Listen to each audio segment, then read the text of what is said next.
Junge Menschen sehnen sich nach traditionellen Werten wie dem ehrlichen Handwerk. Davon kann auch die Umwelt profitieren. Biologisch und grün sollen die urbanen Lebensräume gestaltet werden. Aber auch die Lust am Konsum und die Hingabe zu Genuss und Überfluss wird wieder zum Lebensinhalt.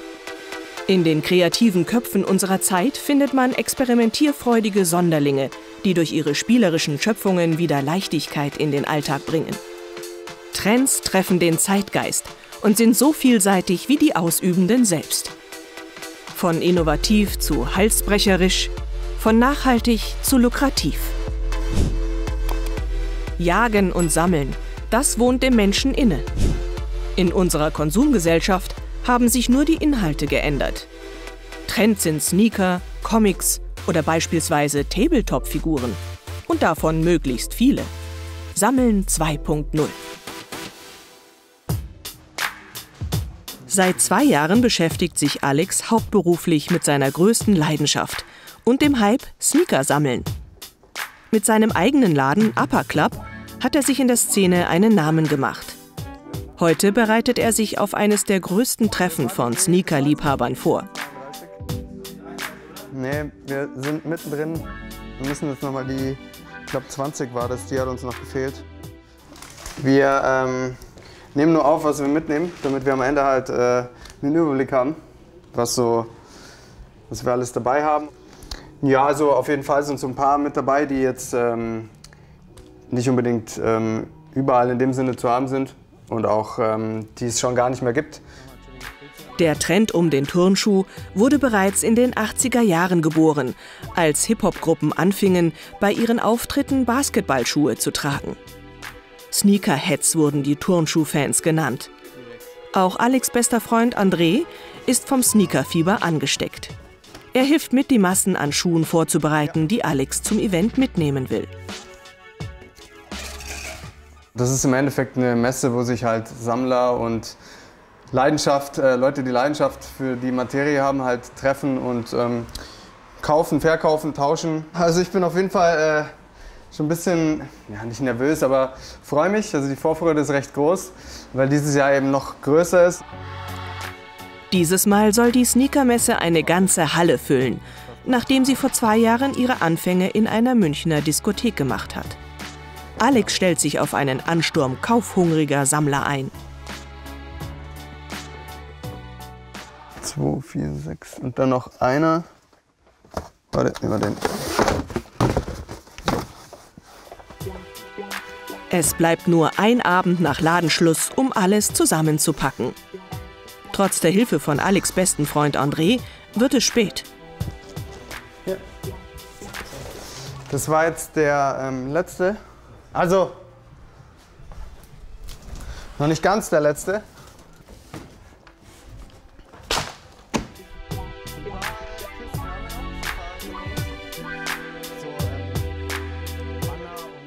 Die ganzen noch, alle noch.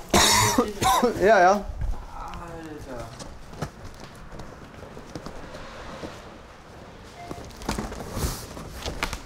Hoffentlich wissen die anderen zu schätzen, dass wir hier schon vorarbeiten.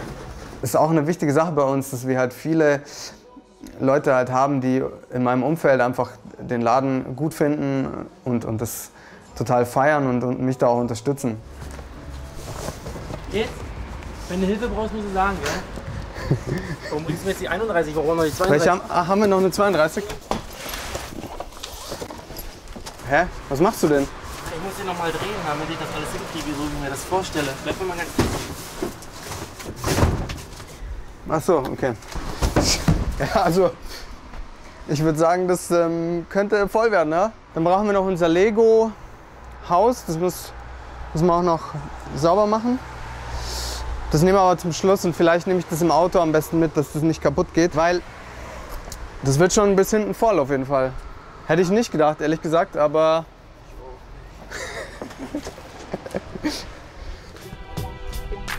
Ein Glücksbringer soll unbedingt noch mit.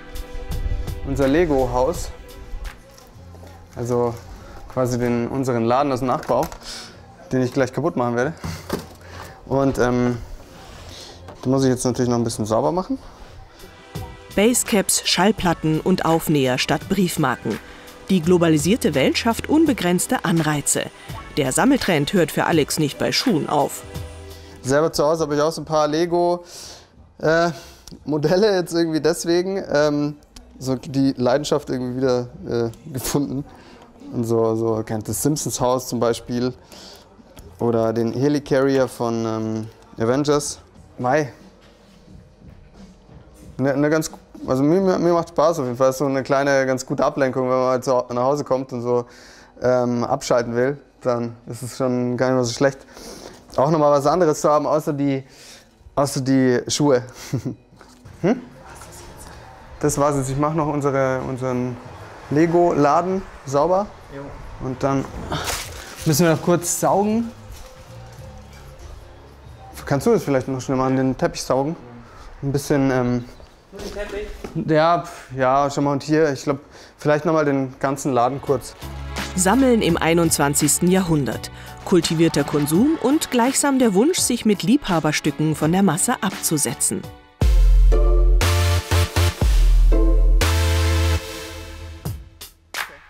Eine Pilgerstätte für Sneaker-Freaks. Die Laced Up findet zum 3. Mal statt und ist eine von 5 Sneakermessen in Deutschland. André, das kommt dann vor den Kasten. Das kommt vor den Stromkasten und 1, 2, 3, 4, 5. 5 Tische. André, hast du das Auto vorgefahren? Harry hat das Auto vorgefahren. Harry hat das Auto okay. Wir können eine Palette gleich mit Hubwagen nutzen. Weil wenn wir den kriegen, dann können wir gleich die Palette nehmen und dann können wir alles drauf. Gute Idee, ja. Hier oben muss man es haben.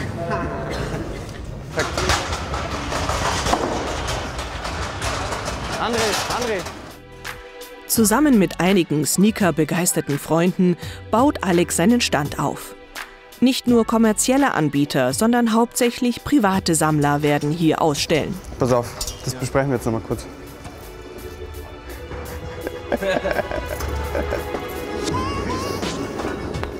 Alex hat einen großen Teil aus seinem Sneakerladen mitgenommen. So. Gut hast du eingeräumt. Ja, krass haben wir angeräumt, gell, Leute? Pass auf, der André weiß Bescheid, okay? Unsere Kisten, die sind alle nummeriert. Ja, okay. Bis auf das eine, bis auf die. Den ersten Edition, oder was? André hat den Plan, okay? Die andere hat einen Plan. Alex' Freund André übernimmt das logistische Management. Auch wenn es für das Team nicht die erste Messe ist, bleibt jede Großveranstaltung eine Herausforderung. Also der Plan ist erstmal was rauszuholen, weil ich muss jetzt erstmal gucken. Was ist das da? Das sind noch die Tüten. 8 Helfer hat Alex an diesem Sonntag zusammengetrommelt, um den Stand aufzubauen. Viele sind begeisterte Sneaker-Fans. Sie helfen aus Freundschaft und mit der Aussicht, hier selbst ein paar Schuhe zu ergattern. Wir tun jetzt erstmal hier alle sammeln und dann machen wir gemeinsam Endspurt. André, weißt du, wo die Kiste hierfür ist? Unter dem Tisch in der Küche sind noch 4 Kisten, 1400 Flowers heißt der ist wichtig. Ja. Und 1400 Speckle von der Farbe, okay? 1400. Ruf mich an, wenn du da bist, okay? Oder so. Fahre ich mit dem Großen jetzt, ja? Kriegen wir das zeitlich noch hin, meinst du, alles? Bis zum 11, Alexander. Soll ich dich einweisen? Jetzt haben wir noch eine gute Stunde. Ich will früh fertig sein. Das ist ja die 11 erstmal. Ja, aber die ist ja noch höher. Es geht bei 33 oder so ist das letzte. 33 ist das letzte ungefähr. Wie gesagt, 1 hier vorne, okay, bis hinter. Hier 1 im Eck. Genau, richtig, ja. Alex hat jetzt keine freie Minute mehr. Er ist nicht nur Aussteller hier, sondern auch noch Mitveranstalter. Vor 2 Jahren hat er mit 3 anderen Sneaker-Fans die Messe ins Leben gerufen. Aber das ist genau das, was ich wirklich in diesem Meeting gemeint habe. Wir müssen Stände verkaufen. Wir dürfen nicht die Standgröße über die Tischanzahl liefern. Also für nächstes Jahr. Nächstes Jahr kriegen wir das jetzt irgendwie gewuppt. Das ist scheißegal, weil es ist immer zu spät. Das ist genau das Kommunikationsproblem, was ich gemeint habe. Vor 2 Monaten schon. Okay, verstehe. Ja, das ist auch zum Beispiel. Ihm bleibt kaum Zeit, sich um den eigenen Stand zu kümmern. Sein Kumpel André musste noch fehlende Schuhe aus dem Laden holen. Alex' Freundin hat das Kommando übernommen. André kann zuerst kurz was anderes machen, weil ich will jetzt hier nicht noch mehr Schuhe, es ist schon so viel Zeug. Wir müssen jetzt erst mal kurz warten. Kannst du Nico kurz das Ding abbauen? Abbauen jetzt? Ja. Weil es jetzt steht und jetzt wieder abbauen? Ja, und es steht schon zum 2. Mal. Warum steht es denn schon zum 2. Mal? Wir haben noch gesagt... Es sieht nicht schön aus. Es sieht... Wir müssen es anders machen. Alexander. Aber wer entscheidet jetzt, dass es abgebaut wird? Ich übernehme jetzt gleich die Verantwortung weg. Hier gehört noch ein Schuh rein. Ja, aber erstmal hole ich jetzt Zeug, weil... Nein, bitte nicht. Wir haben keinen Platz. Bitte baut erstmal. Ich kann nicht weitermachen, bevor das Ding nicht weg ist. Bitte macht das kurz, Nico. Nico, bauen wir das ab? Danke. Als Mitveranstalter muss Alex sich auch um die Koordination und Betreuung der anderen Stände kümmern. 35 Aussteller haben sich angemeldet, private Sammler und kommerzielle Verkäufer. Alex muss einen neuen Ankömmling in Empfang nehmen. Für ihn eine Zerreißprobe zwischen höflichem Smalltalk und Ansagen an sein Team. Wie war die Fahrt? Drin, also alles aufeinander dann. Genau, alles aufeinander. Aber wir müssen gleich wahrscheinlich noch ein bisschen ummodeln, weil wir noch jetzt die Taschen mit dazu bekommen haben. Der Countdown läuft. Die ersten Aussteller haben schon ihre Sammlerstücke auf den Tischen. Noch ist es hier ruhig. Doch am Mittag öffnet die Messe ihre Pforten und Sneaker-Fans werden die Halle stürmen. Wir müssen jetzt Gas geben.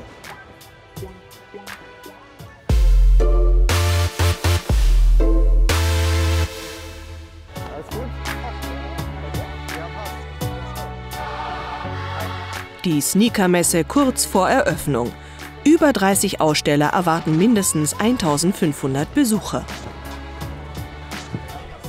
Was meint ihr mit Schnüren, umlacen? Ja, klar. Die Schuhe werden nochmal umgelaced. Für einen angesagteren Look wird die Schnürung verändert. Klar. Servus. Alles gut? Ja, Mai. So ist es halt. Endspurt in den heiligen Hallen des Turnschuhs. In den vergangenen Jahren zählte die Messe rund 1500 Gäste. Durch den Hype und die große Nachfrage hat sich die Fläche verdoppelt. Aussteller Alex kennt die Szene. Ja, wie lang ist denn die Schlange?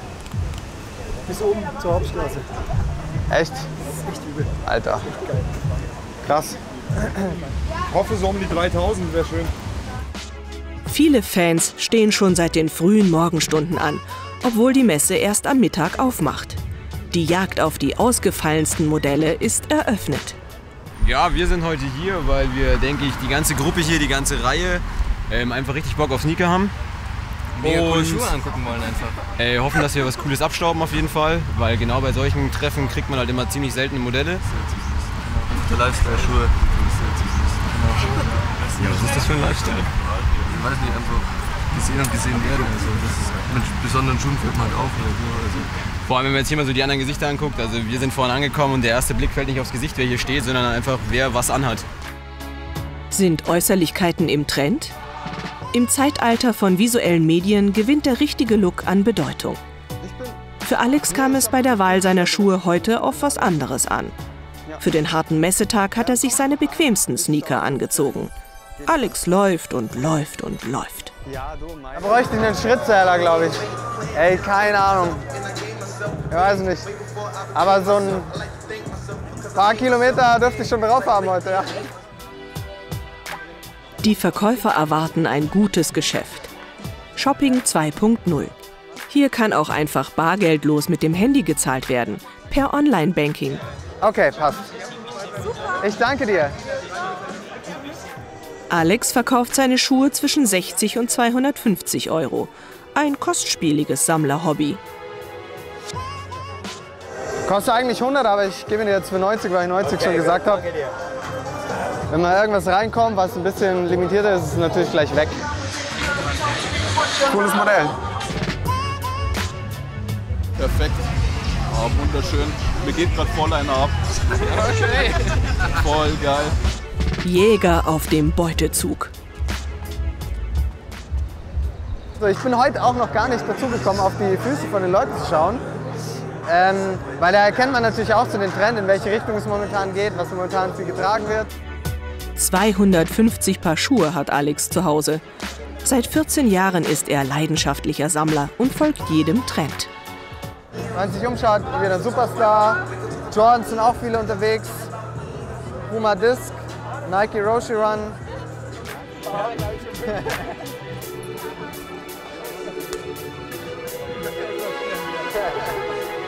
Auch ein Sneaker-Stammtisch ist da. Das sind zwei Gruppierungen, die sich intensiv mit den Turnschuhen befassen. Und auch Homies. Läuft's eigentlich? Verkaufen und so. Geht was? Ich habe halt den Fragment Jordan vertickt. Mein Tag ist am Anfang, ja, okay, verstehe.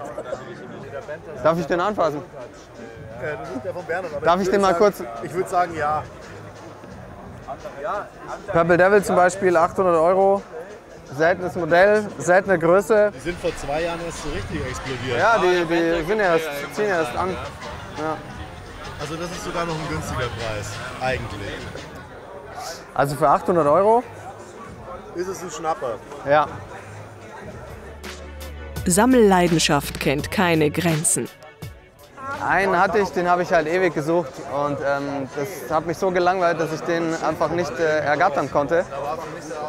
Und das waren, glaube ich, 5, 6 Jahre, wo ich hinter dem her war und logischerweise steigt dann eben der Preis, je länger man wartet oder je länger man keinen findet und bei dem musste ich schon gut in die Tasche greifen, ehrlich gesagt. Da spreche ich nicht gerne drüber. Es geht so in die Richtung auf jeden Fall, in die 800 € Richtung geht es auf jeden Fall. Wie gesagt, ich bin verrückt, was das anbelangt. Um den Trend hat sich eine Community gebildet, in der sich Alex zu Hause fühlt. So wird ein Lifestyle zum Lebensinhalt. Sneaker sind für ihn mehr als Schuhe.